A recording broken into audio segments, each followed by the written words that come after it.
Chemical properties of alkenes के बारे alkynes के बारे में। आज हमारे पास इसमें एक टॉपिक बचा है जिसका नाम है acidic nature of alkynes. Acidic nature of alkynes का मतलब क्या है? कहने का मतलब यह है कि जो एल्काइंस हैं वो एसिडिक नेचर शो करते हैं और इसके पीछे रीजन क्या होता है उसको हम लोगों ने समझना है। तो देखिए, हम लोगों ने ये देखा है कि जो एल्काइंस हैं,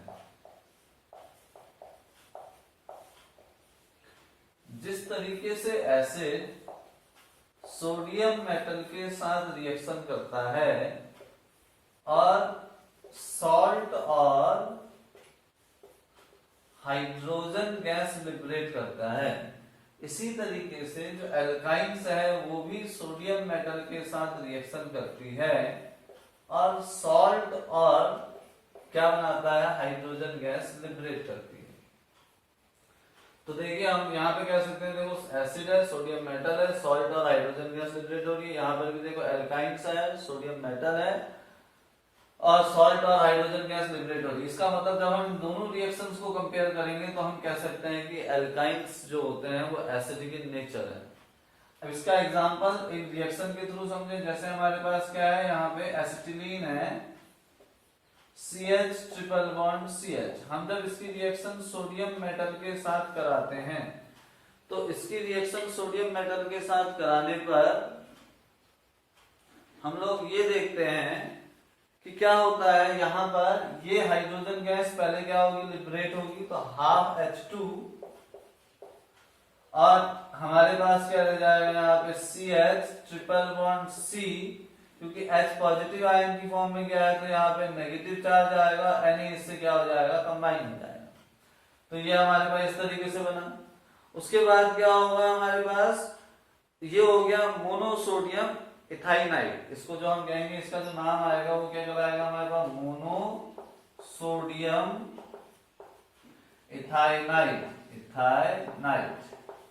इसी तरीके से ये फर्दर रिएक्शन करता है, CH triple bond C negative Na positive Na के साथ। अब पहले इसने इस ओर के हाइड्रोजन को लिबरेट किया, अब इस ओर के हाइड्रोजन को लिबरेट करेगा तो क्या बनाएगा, C triple bond C negative Na positive. ये पहले से था, यहाँ से हाइड्रोजन गैस लिबरेट हो जाएगी हाफ मॉलिक्यूल के साथ और यहाँ पे हमारे पास नेगेटिव चार्ज और इसमें Na पॉजिटिव आ जाएगा। तो ये क्या हो जाएगा, जैसे मोनोसोडियम इथाइनाइड था, अब ये क्या बन जाएगा हमारे पास, डाई सोडियम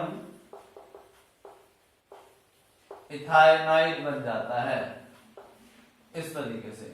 तो इन दोनों रिएक्शन से हमको ये पता चल रहा है कि ये क्या कर रहा है, जो एल्काइंस है, जिस तरीके से एसिड सोडियम के साथ रिएक्शन करके सॉल्ट और हाइड्रोजन गैस बनाता है, उसी तरीके से एल्काइंस या एसिटिलीन भी सोडियम गैस के साथ रिएक्ट करके सॉल्ट मोनो या डाई सोडियम इथाइनाइड बनाते हैं और साथ में हाइड्रोजन गैस को क्या करते हैं, लिबरेट करते हैं। इससे रिलेटेड एक एग्जांपल और है आपके उसमें, जब हम सोडियम की रिएक्शन एल्काइंस की रिएक्शन सोडियम एमाइड से कराते हैं। एल्काइंस की रिएक्शन जब हम सोडियम एमाइड्स के साथ कराते हैं तो उस कंडीशन पर, जिसको हम सोडा एमाइड भी कहते हैं, तो वहां पर भी ये क्या करता है, सॉल्ट और अमोनिया गैस को लिबरेट करता है, जैसे कि एक एसिड करता है। जैसे हमारे पास क्या है, CH triple bond CH plus NaNH2, इसको कहते हैं सोडामाइड। सोडियम अमाइड भी कह सकते हैं या सोडामाइड भी कह सकते हैं। जब इसके साथ रिएक्शन होगी तो हाइड्रोजन गैस लिबरेट होगी, यहाँ से हाइड्रोजन, यहाँ से NH2 आपस में कंबाइन करेंगे, क्या बना देंगे, NH3 बना देंगे और यहाँ पे क्या आ जाएगा हमारे पास, CH ट्रिपल बॉन्ड C, ये आ जाएगा Na, ये पॉजिटिव और ये क्या हो जाएगा हमारे पास, नेगेटिव आयन की फॉर्म में क्या हो जाता है, कन्वर्ट हो जाता है। ठीक है, अब आगे देखते हैं, ये फर्दर रिएक्शन करेगा इसी तरीके से। तो हमारे पास क्या आएगा यहाँ पर, CH triple bond C negative Na positive, ये फर्दर रिएक्शन करता है NaNH2 के साथ और उस कंडीशन पे यहाँ पर क्या करेगा, फिर से ये वाला हाइड्रोजन और NH2 NH3 बना देंगे और यहाँ पे हमारे पास क्या आ जाएगा, NaC triple bond C Na बना देगा। तो ये हमारे पास क्या होता है, इस तरीके से ये आपस में जुड़ते जाते हैं।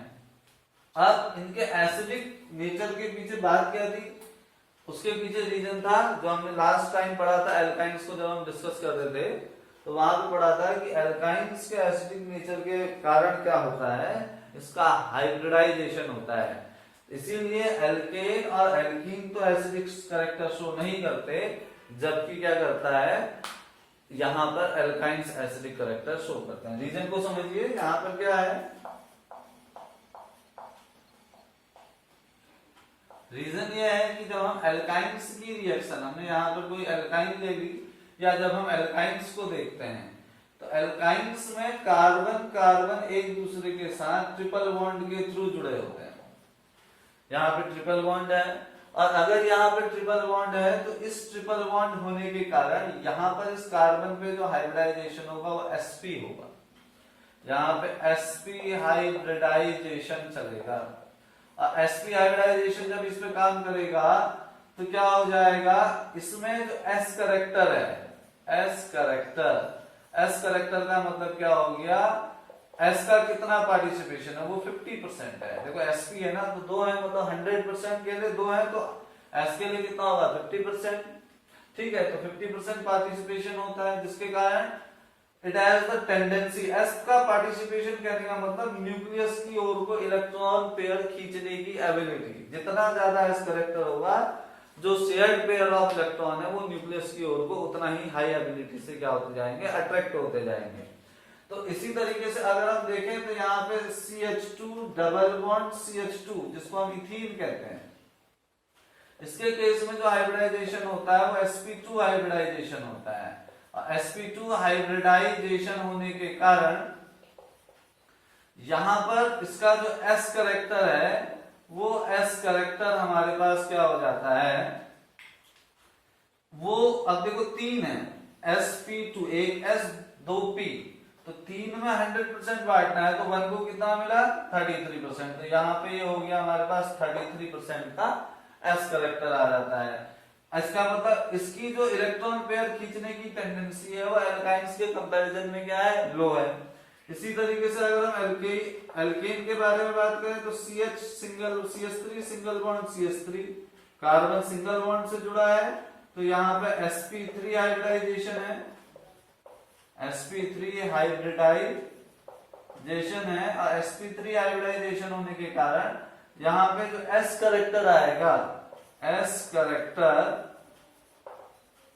वो हो जाएगा हमारे पास कितना, यहां से ये जो s करेक्टर है ये हो जाएगा, देखो sp3 का तो 4 है, 4 को 100 दिया तो एक को कितना मिला 25%, तो ये 25% होता है। इससे हमको ये पता चल रहा है सबसे ज्यादा न्यूक्लियस की ओर को शेयर्ड पेयर ऑफ इलेक्ट्रॉन खींचने की जो एबिलिटी है वो किसकी है, हमारे पास एल्काइंस की है, देन एल्कीन्स की है, और देन क्या हमारे पास एल्कीन्स की है।